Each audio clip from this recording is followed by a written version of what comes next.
reading over social media, came across an article in the New York Times, and the article basically was telling you how to deal with customers that are racist or neighbors that are racist, and it's kind of like a how to avoid racism for dummies.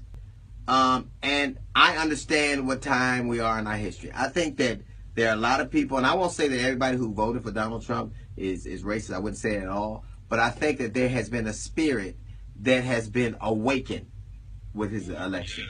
And I think it's part that he stoked and part that just people felt a connection to. Like when you have people from white supremacist groups and people from neo-Nazi groups responding to you, and you have people that are, saying that you're going to champion that cause and that you're going to bring the white man back to prominence, you have to take a look and see what you've done. Now, my reaction has been to respond in kind.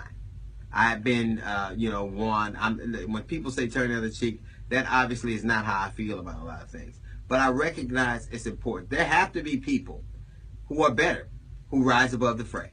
There have to be people who turn the other cheek. They have to be people who forgive over and over and over again. And I think those people will make the world a better place. I think that I really, other than hatred and vitriol, I reject the notion that, oh, well, you keep this thing going because you respond in kind. I think that me seeing a thing and responding to it doesn't keep it going. I think it illuminates it, but I still think it has a negative effect. I think that we need people who are hopeful. I think that we need people who see the good in their fellow man. I'm not one of them. I'm not.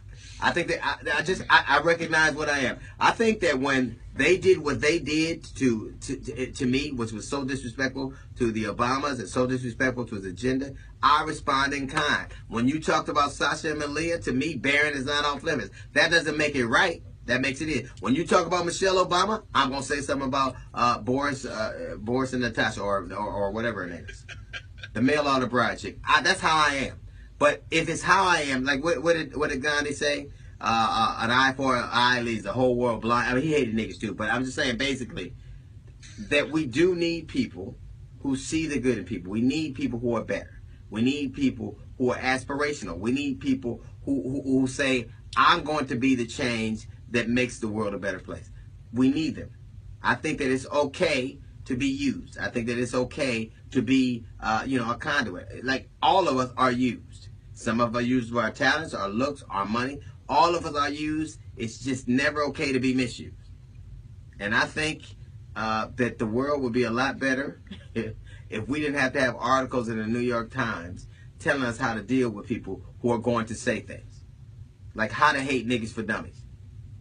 And I think that I know that I don't make this conversation any better. So what I'm basically saying is somebody out there better than us, y'all pray.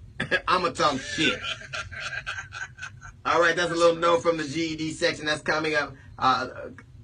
That's a little note from the GED section. The Jazz Report is coming up right after Mary J. Blige. It's the D.L. Hughley Show.